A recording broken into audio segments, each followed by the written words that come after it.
This infertility जो एक issue बन गया है हमारे जम्मू कश्मीर में, वो एक बहुत बड़ा टैबू बन चुका है। सबसे पहली बात, शादी के अगले दिन ही हम कपल से गुड न्यूज़ एक्सपेक्ट करते हैं, प्रेगनेंसी न्यूज़ एक्सपेक्ट करते हैं। आइडियली अगर कोई लेडी 35 ईयर्स से उसकी एज कम है, शादी के 1 साल तक she has to wait before taking any fertility treatment. And if the women is above 35 years of age, उस औरत को शादी के 6 महीने बाद वेट करना है, उसके बाद ही उसे फर्टिलिटी ट्रीटमेंट लेनी है। हम जितना जंप करते हैं, जितना जल्दी, जितना हम सोसाइटी प्रेशर में आते हैं, जल्दी कंसीव करना है शादी के 1 महीने में, 2 महीने में, वो एक प्रॉब्लम बन जाता है, जिसकी वजह से एक स्ट्रेस साइकिल डेवलप हो जाता है, जो कि फीमेल्स की ओव्यूलेशन और एग क्वालिटी को अफेक्ट करता है। तो इसके लिए अवेयरनेस बहुत ज़रूरी है। तो pre maturity, pre term delivery एक ऐसी चीज़ है जिसको आप प्रिवेंट कर सकते हैं काफ़ी हद तक, अगर आप अपने प्रेगनेंसी से पहले दिन की जर्नी से लेके आगे तक आप रेगुलर डॉक्टर की चेकअप्स करें, रेगुलर मेडिकेशंस ले। और एक पुराना मिथ यहाँ चलता आ रहा है कि ज़्यादा अल्ट्रासाउंड्स हमें नहीं करना है, वो बच्चे को भी हैम्पर करता है, बच्चे को अफेक्ट करता है। ऐसा बिल्कुल नहीं है। जब किसी डॉक्टर ने आपको कुछ टेस्ट लिखे हैं, कुछ अल्ट्रासाउंड लिखे हैं, इट्स आपके बेनिफिट के लिए है।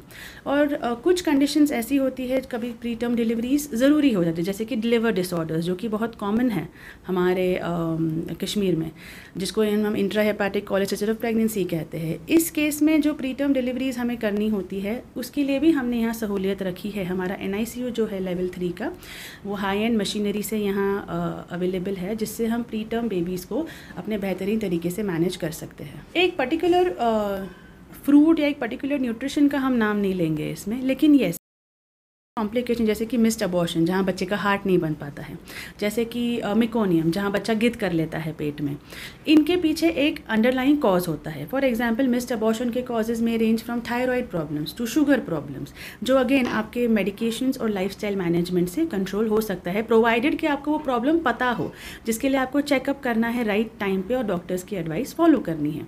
अगेन, जैसे कि हमारे बच्चे ने पेट में गिद कर दिया हो, इसका main reason, one of the main reasons रहता है हमारे लिवर एंजाइम्स जो बढ़ जाते हैं, जिसकी वजह से बच्चा पेट में गिद करता है, जिसकी वजह से खुदा न खास्ता पेट में मौत हो जाती है या प्री टर्म डिलीवरी की नौबत आती है। ये भी हम मैनेज कर सकते हैं along with the correct medications at the right time. जितना आप लेट आते हैं डॉक्टर के पास, जितना आप अपने फॉलोअप्स रेगुलर नहीं रखते हैं, ये प्रॉब्लम्स बढ़ जाती है। So it's very important to have regular checkups. और हमारा डाइट ज़्यादा से ज़्यादा हेल्दी होना चाहिए, जो सीजनल है। अगर इस सीज़न में ये फ्रूट्स अवेलेबल है, आपको ये खाना है। You don't need to buy any fancy products, बाहर से कुछ मंगाने की ज़रूरत है नहीं। माशाल्लाह हमारा कश्मीर का जो क्विजीन है, जो हमारी अवेलेबिलिटी है, वो बहुत ही वैरायटी, बहुत ही वेरिड है। तो इट्स जो हमारा फैंसी, जो हमने जंक फूड और हमारी जो लाइफस्टाइल रह चुकी है, लेस मोबिलिटी, हम ज़्यादा बैठे रहते हैं, हम ये भी हमारा एक नॉर्म है कि प्रेगनेंसी हुआ तो औरत को सिर्फ बैठे रहना है। अनलेस एंड अनटिल अगर आपका मेडिकल कंडीशंस आपको कहता है एज़ पर द डॉक्टर कि आपको बेड रेस्ट लेना है, उसके अलावा there is no specific reason for you कि आपको बेड रेस्ट की ज़रूरत है इन प्रेगनेंसी।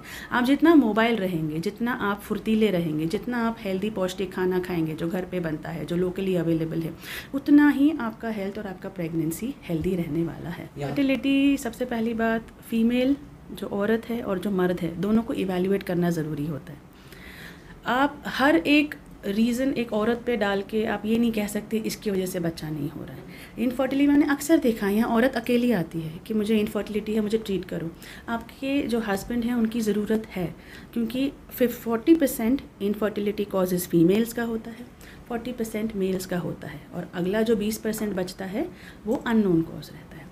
तो बेसिकली हमें दोनों पार्टनर्स को ठीक से इवैल्यूएट करना रहता है और उस हिसाब से हम उन्हें ट्रीटमेंट देते हैं। ट्रीटमेंट बहुत वेरिएड रहता है, depends upon your cause for infertility, जो कि हमारे एग्स काउंट से लेके, ट्यूबल इवैल्यूएशन से लेके, यूट्रस इवैल्यूएशन से लेके, हमारे हार्मोनल इवैल्यूएशन से लेके, हमारे हस्बैंड्स के स्पर्म इवैल्यूएशन से लेके, हार्मोनल प्रोफाइल से लेके, बहुत ही वेरिएड है। वो एक डिस्कशन में कंप्लीट नहीं हो सकता, बट डेफिनेटली उनको इवैल्यूएट करके उनका एक ट्रीटमेंट प्लान बनता है, जो कि मेडिकल, सर्जिकल, IVF तीनों में डिवाइड होता है। नहीं, बहुत ही यंग है, ठीक है।